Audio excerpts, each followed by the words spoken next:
All right, good afternoon, everyone. Welcome to another episode of HBCU the Startup Google Hangout. And today we have two awesome guests from Cooper Design. We have Andrew and Lamin.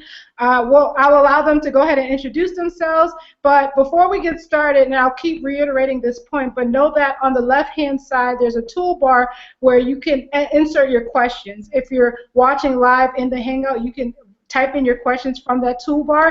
If you're not, you can also tweet in your questions on Facebook, on Instagram, whatever way. We have folks there moderating and ready to answer those questions. But I'll let my guests take it away. Like Andrew and Lamin, let us know who you are and let us know who Cooper is. Cool. So let's start out with what Cooper is. So Cooper is a UX design and business strategy consultancy. We have offices in San Francisco and New York. We were founded 24 years ago, so we're like the original interaction design firm, founded by someone named Alan Cooper, along with Sue Cooper. Alan is really a software luminary. He was the father of Visual Basic, which was like the first software that was. And yeah, Cooper is a really neat place. We have about 40 employees who work here. We do a variety of different types of strategy work. We work with groups from Fortune 10 organizations to startups, and yeah, we do some design education as well. So we teach design best practices and leadership to many different people through a program called Cooper U. So that's what we are. My role here, I serve as Director of Engagement at Cooper. So I oversee our brand and marketing, business relationships, and I do some consulting work relevant to to areas that I have a background in. I did come to Cooper from many years working in higher education, and I worked closely with diversity when I worked in higher education, most recently at UCSF. So this is something that I'm really passionate about, and something that we're really committed to here at Cooper. And I'll let Lamin share a little bit about himself. Cool. Lamin, I'm a intern here at Cooper. It's been about 3 weeks. I just graduated from California College of the Arts. They have a design MBA graduate program with an emphasis in design strategy. Essentially, my role here is I'm an interaction designer, but that term is sort of nimble in terms of the types of things that I can contribute to in the work that I do here. Essentially, my experience in school is allowing me to basically use the creative process to solve whatever the client's needs are. So, yeah. So just to make sure that we have like an equal understanding around UX design. So if we were going to grab someone off the street and we're going to explain what UX is, how do you explain what UX is, UX design is? Well, I think the way UX design started as an industry is different than the way it's expressed now. I think originally, why Alan is kind of the father of Visual Basic and one of the first in interaction design was it was something that was created around making software more delightful and usable, and just kind of more sticky, and that's still stuff we do. So you'll hear terms like UI or information architecture, and those are still things that we do, and we do that through a process of essentially kind of anthropology, observing people in their kind of natural habitats, or interviewing people through ethnographic interview approaches. So I like to call it corporate anthropology. And we learned after doing this for many years in the realm of software and digital technology that same approach can be applied to business strategy issues. So to developing a brand, to solving thorny issues for companies, and so yeah, so we basically still do that original stuff where we help people create software or interfaces or technology that's user-friendly and delightful and sticky. But also we do just general business strategy work as well using the same methodology. Cool. Right on. And so I appreciate what I appreciate about Cooper and just like the field of UX design is that for me, I'm not a technical person, right? But I still think we have something to contribute to technology and the products that are being put into the world. So I definitely appreciate that realm. And again, I just want to remind folks to be tweeting in or entering questions if there's something that you've been sitting on and wondering. Otherwise, we'll keep the party going. And my next question is for Lamine. Just thinking about your professional trajectory and just like where have you been, where you've been, and things like that. Where do you see yourself in the next couple of years? Are you interested in getting in technology, and how is your experience at Cooper helping you in that process? Good question. It's an interesting one because I think, especially in this area, tech and design is almost one and the same. I never had the intention to go into tech when I decided to come to San Francisco. My interest was more around understanding business more, and I've always had a curiosity about stakeholders, customer needs, and things of that nature. And so that's sort of how I found design. A lot of folks that I've met with lots of years of experience in design have sort of found it in a roundabout way. And so I think at this particular juncture, after me graduating and having this exposure to this incredible organization, is me having this, they've given me this space to create and do things that I'm interested in and explore. So in a roundabout way, that's I can't tell you where I would be in 5 years, but I definitely feel like my my contribution to design and tech would probably be in the space of creating more exposure and providing opportunities for underserved communities who don't have access or information to all the amazing opportunities that tech and design offer.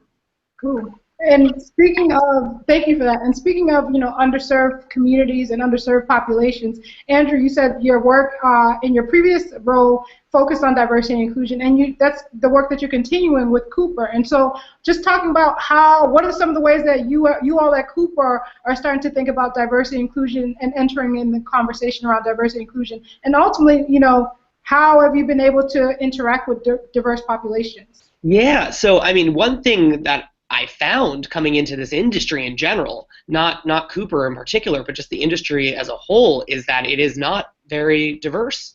There aren't a lot of underrepresented people kind of involved in design, and that was something that was really alarming to me, and something that I wasn't seeing addressed overtly. And so, really excited to learn about these initiatives around kind of diversity in tech more broadly, and I'm seeing that those are initiatives that are happening, and we want to connect more with those kind of initiatives and raise the visibility of design in light of those initiatives. So we're super excited to be here. Cooper is one of the founding organizations for that, design, and really kind of a bellwether for this industry. So we want to also just create a more diverse and inclusive environment at Cooper. So we've started a weekly internal discussion around just diversity really broadly, and talking about why diversity is important to our organization for many reasons, and how we can practice what we preach, and how we can be an inclusive and welcoming environment when we are more diverse. And those are all things that people are really passionate about and committed to here, and we believe that if we kind of walk the walk in that way, that other firms and our industry will also do the same thing, which really excites us about it as well. So that's kind of where we are in our diversity kind of journey. Cool. Thank you. And another question that's coming in is just that, it's summertime for many folks who are in school and things like that. And one person is asking, what are some things that they should be, if you're wanting to break into the design field, and knowing that there is a variety, and even that is a vague term, but if you're wanting to break into design, UX design specifically, what are some things they can be working on now to kind of build their skill sets? Lamine, you should take this. Yeah. So before I answer that question, because I've noticed you use the term UX design, I think UX is this overarching term, and so I sort of got introduced to UX by joining Cooper. I've just thought about design in terms of anything and everything that involves stakeholders, And I say that because I didn't come from I didn't have a formal background in design until I had joined the MBA at California College of the Arts.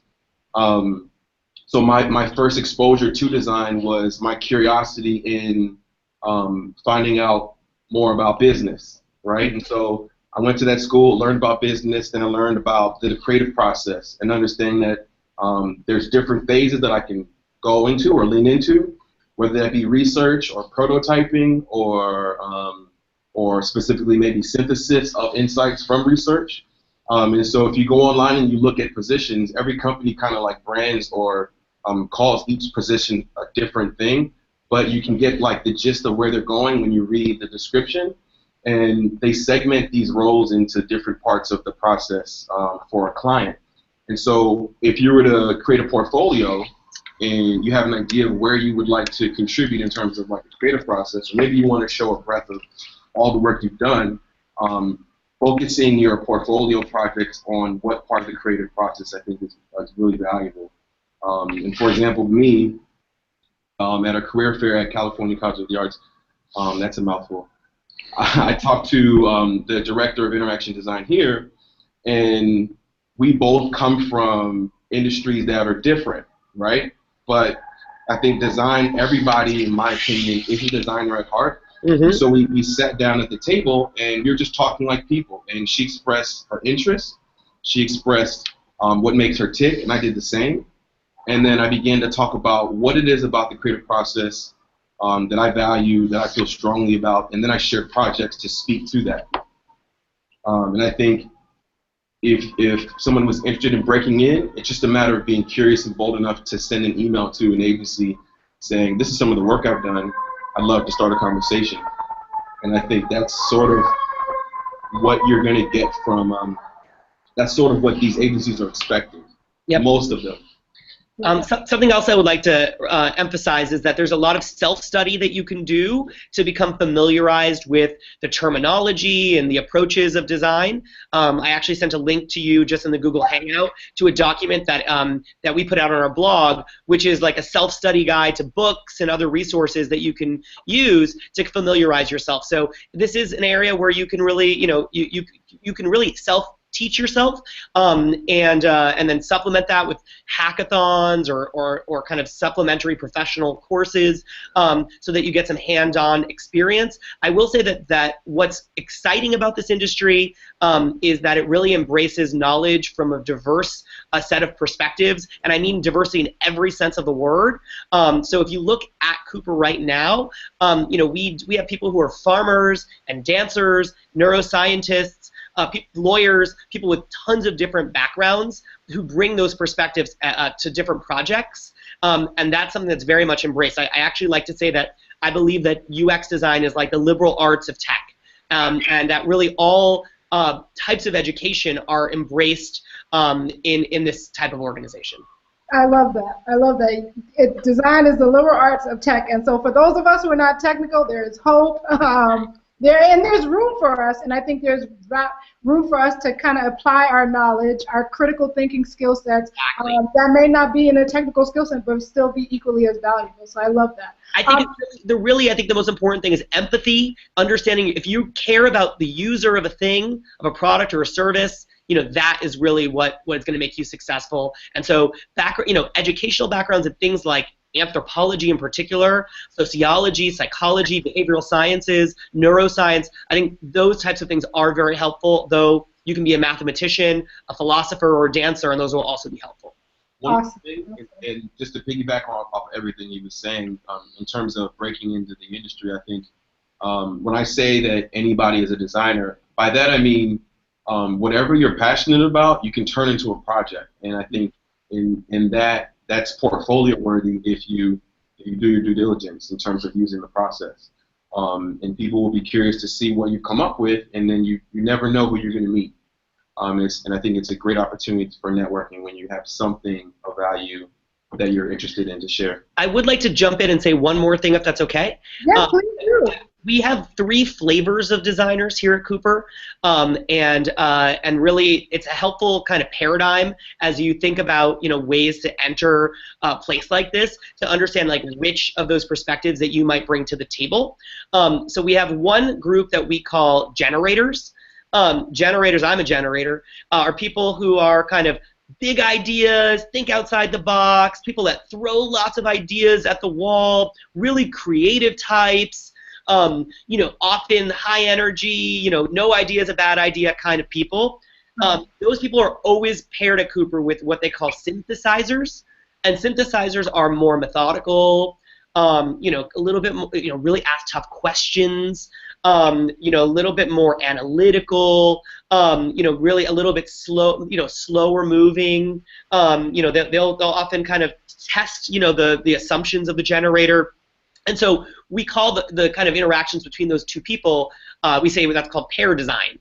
And those are really important perspectives that we hire for at Cooper. Then there's a third type of designer at Cooper called a visual designer. And those are people that are more, creating the actual visual images. And that does take some technical expertise in things like Photoshop and InDesign to actually create the artifacts and the manifestations of these ideas through, digital designs. So it's important, I think, as you think about where you might fit in, to think, do any of those things resonate with me and the skill set that I have and kind of the natural strengths that I have?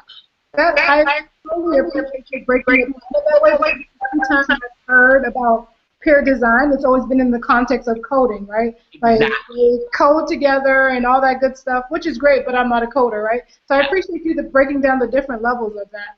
Cool. That's awesome. And so another question that kind of another question that came in is just that you talked about how diversity informs the designing experience and things like that. But talk about, what are the ways that Cooper is looking to grow? Like, what opportunities are available at Cooper right now that folks can, start to work, clean up their resume and perhaps submit to you? But what opportunities are available at Cooper right now?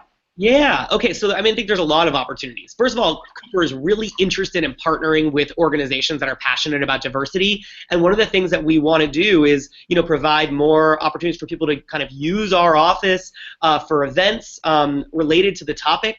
And that's a way of kind of getting to know us a little bit better. I think there are many ways to get involved in Cooper. For example, every Tuesday, we have an improv jam at the San Francisco office from 12 noon to 1. It's like $10, and you actually get to hang out with Cooperistas and do some really fun improv through a theater company called Leela. And that's a really great way of kind of just having fun and getting to know us in a more personal sense. We have lots of events. And you can volunteer for those events. We have host committees for these events. We had, for example, a Women in Design and Tech Leadership Forum that was super inspiring, and that would be a great way to get involved. We're doing one in New York as well if you happen to be in New York, coming up September 7th. I recommend taking our classes. We have classes from 1 to 4 days in length through Cooper U, and it's a great way to kind of get your feet wet and learn about Cooper. And we're happy to extend a discount to people who are students and who, if you're on this call and you're interested in that, just email me. There's a lot of ways. If you are really interested in working for Cooper in particular, we do post our positions, and we do have some open positions right now for interaction designers. Cooper is a small design firm, relatively speaking. We, like I said, we have about 40 people total, so we aren't always hiring many people at once. That's just not part of our business model. But we do hire on occasion, and we are hiring now. And so if you're interested, definitely check out the careers page or email me, and I'd be happy to talk with folks about the opportunities that are here and see if there's a kind of a match. Cool, awesome. And what is that email, Andrew? What's the best email to contact you? Andrew@cooper.com. Awesome. Easy. Awesome. Another question that came in is, considering earlier you had mentioned that the design aspect it can be relatively self-taught, right? And you share the resources, and I'm going to share the resources with our group on Facebook and Twitter and things like that. But do you see value in enrolling in, there's an influx of boot camps. Is there value in enrolling in a boot camp, a UX design boot camp, considering that it is something that can be relatively self-taught? Yeah, I mean, I think it depends on the person. I think about it. I used to be an SAT tutor, and some people, were able to kind of buy the books and teach it to themselves. Some people needed to be in a classroom environment, and some people want to kind of delve deeper into, a certain area of design. And so I think it all depends on the type of learner you are and the perspective that you bring to it. So it's hard to answer in a universal way.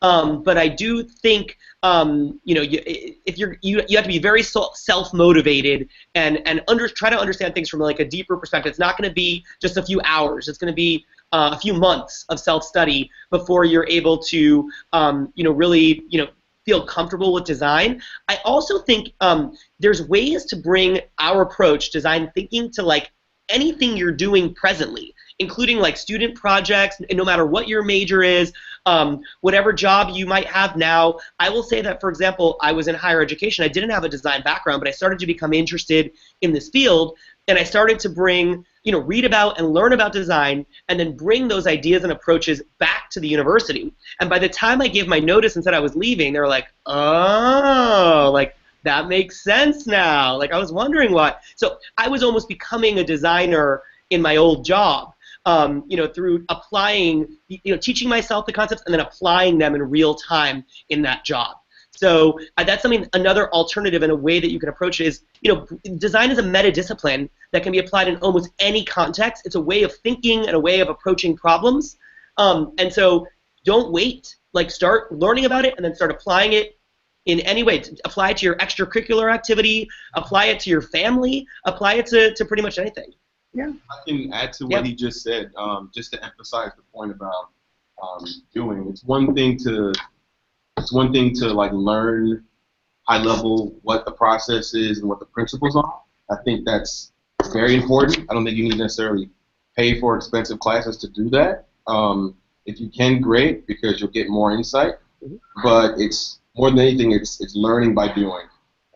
For sure, it's like getting a certain amount of hours learning how to ask questions when you're interviewing people, what goes into prototyping, what goes into the entire phases of using design thinking, I think is how you get better. I should say that, for example, we have a UX bootcamp. It's a 4 full-day bootcamp where you actually work with a real nonprofit client on like a problem.